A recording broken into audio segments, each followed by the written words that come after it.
Hello, everyone listening. I have Joel Salatin on the line, and Joel is a revolutionary farmer, and he is in Virginia, and he's going to be speaking at the Take Back Your Health conference this fall.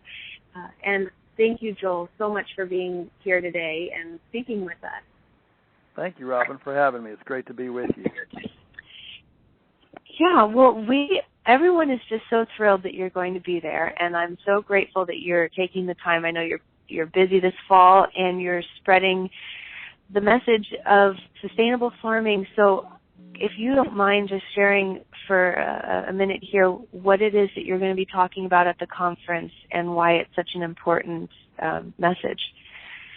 Well, I'm going to, you've asked me to talk about the Good Food Inquisition.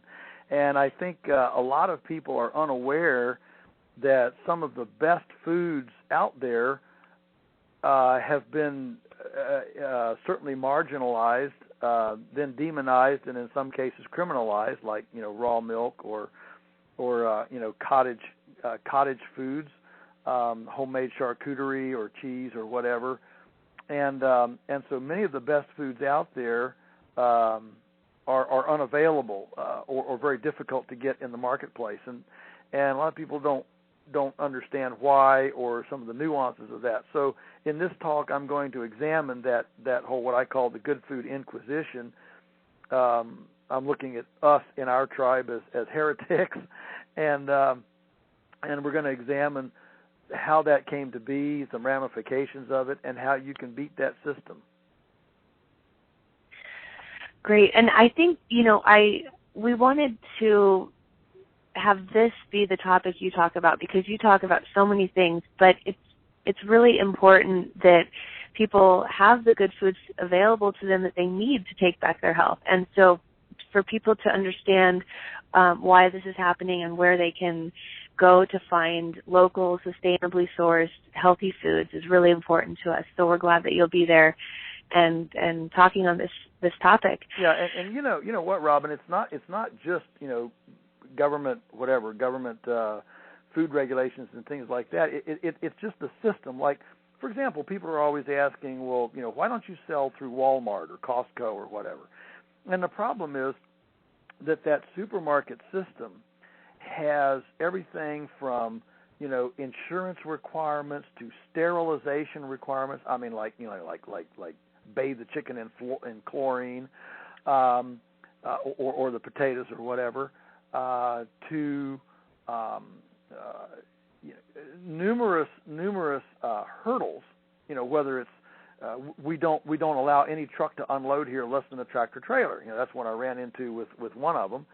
And I said, they said they want local food. I said, well, the first thing you got to do is let a truck smaller than a tractor trailer back up to your dock. Well, that was the end of the discussion because they couldn't even imagine a food system in which somebody would come to their dock with anything less than a tractor trailer.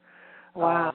And so those are inhibitors. They are inhibitors within the conventional system that are built-in inhibitors from really having good stuff. So that's why I encourage folks just look at your shopping at the supermarket kind of as a drug addiction, and see if there's a way. And try starting to wean yourself off of that drug addiction. And fortunately, now in the last 20 years, there's just a plethora of options now.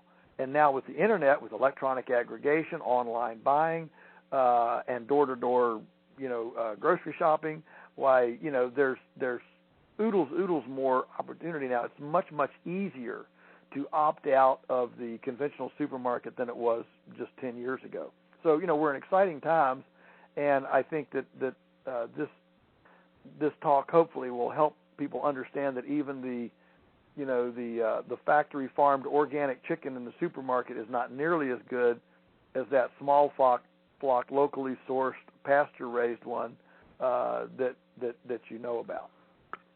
Right. And I didn't plan on saying this during this conversation this morning, but a lot of people who come to the Take Back Your Health conference come for nutrition information, health information, and they're not necessarily expecting to hear anything about environmental health.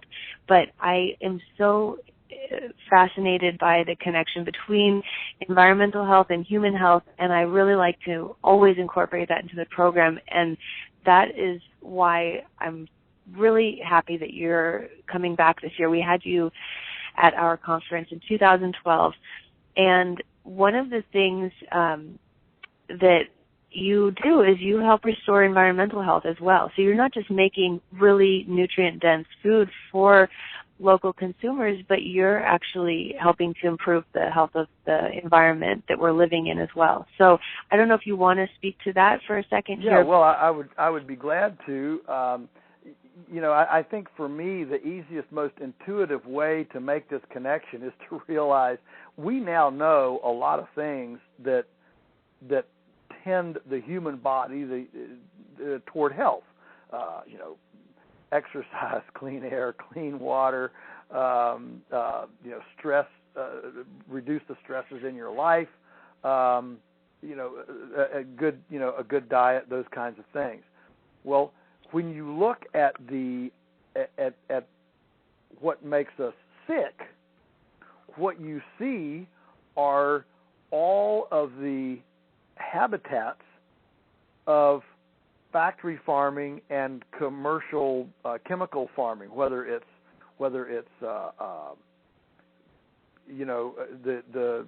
chemical fertilizer addiction as opposed to good wholesome foods, whether it's confining animals in a high stress environment in a concentrated animal feeding operation, shutting out the fresh air and oxygen, making them breathe fecal particulate, dousing plants in things that you can't touch, smell, or be involved with. So you have to walk around your plants with with a hazardous material suit on. Look, if you got to walk through sheep dip and put on a hazmat suit to go visit your food, you might not want to eat it, right? And so. And then when it comes to animals, of course, the lethargy, just no exercise, confining, and battery chickens spend their entire life in a spot that's smaller than a sheet of notebook paper. Talk about lack of exercise, right? And not only that, they're breathing in fecal particulate.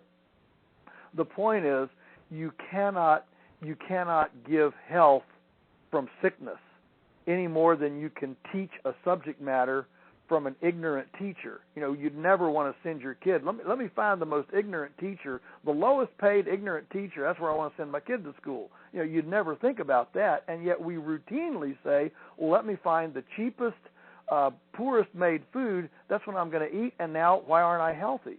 It's a non sequitur. And so you don't have to be a rocket scientist to connect those dots.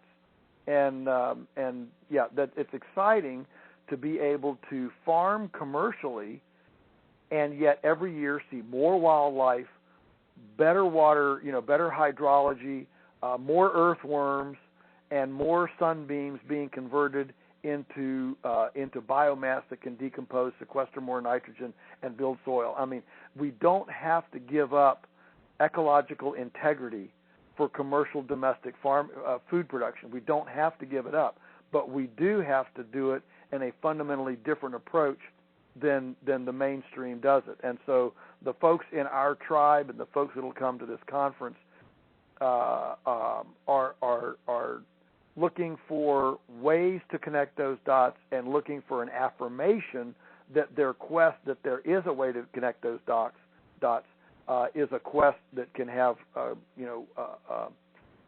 a wonderful treasure at the end. Yeah, well said. Thank you so much. That was great. And I'm so happy, again, that we're addressing this issue. It's really important, and I know we actually, I haven't brought this up yet. If you could just tell people a little bit why we're doing this and why it's so important. We're hosting a fundraiser for the Farm to Consumer Legal Defense Fund, and it's an important organization to me, obviously, for all the reasons that you've brought up. It's an organization that's supporting small family farmers and making it possible for them to continue their work despite the overregulation that's going on right now in this country. Did you want to speak to that at all? Sure, I'd be glad to.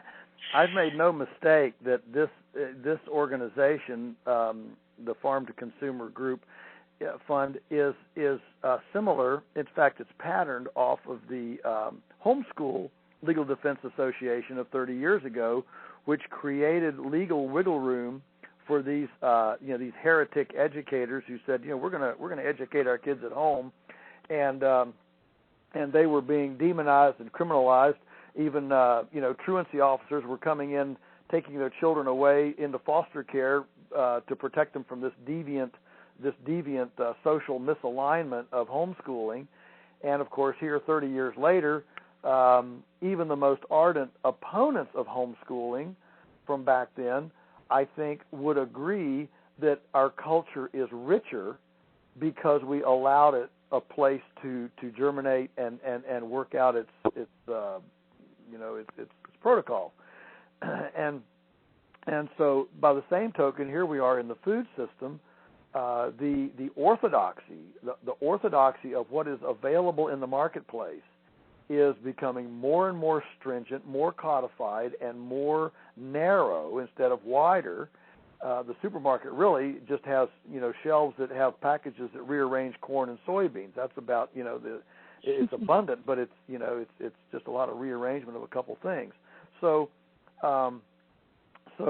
what Farm to Consumer does is that as food police make raids on opt-out buying clubs and on individual farmers and food co-ops and aggregators here that are trying to go outside the conventional system and get people food, as farmers try to offer food that is not chlorinated and irradiated and adulterated and extruded and whatever else reconstituted.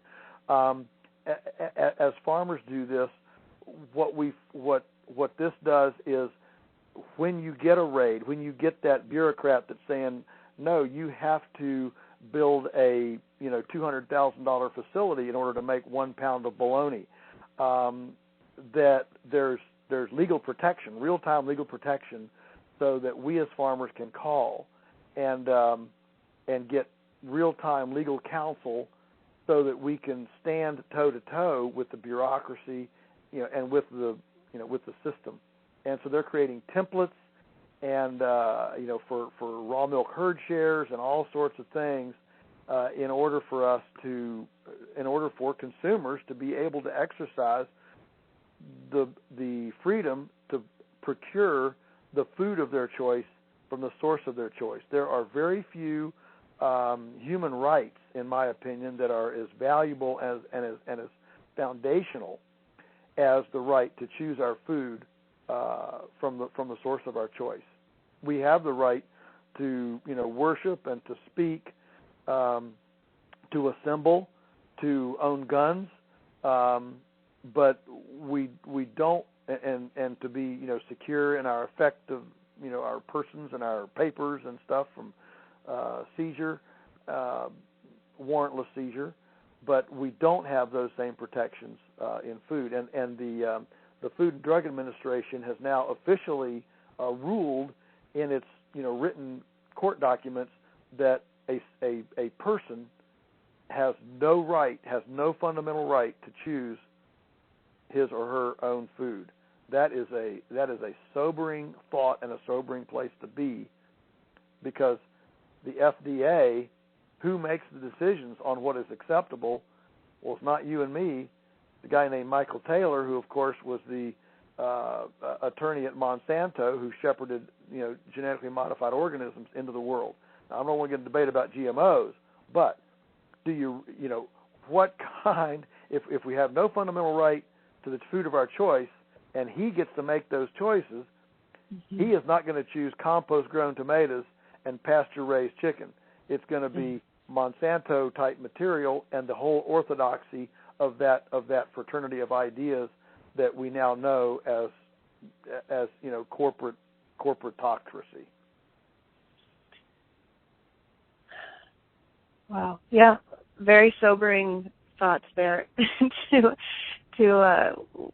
end our discussion, but it's so important, this the Farm to Consumer Fund, and I'm really happy to be supporting them this year and glad to have you there to shed light on all of these issues. So I didn't know that about that it was school fund and that was a huge issue a few decades ago. Yeah, that's interesting. Well, thank you, Joel, again, for taking some time today. I think this is a great little introduction to what you're going to be teaching at the conference, and I'm looking forward to seeing you there. So thank you. Great. Thank you, Robin. I'm looking forward to seeing you as well.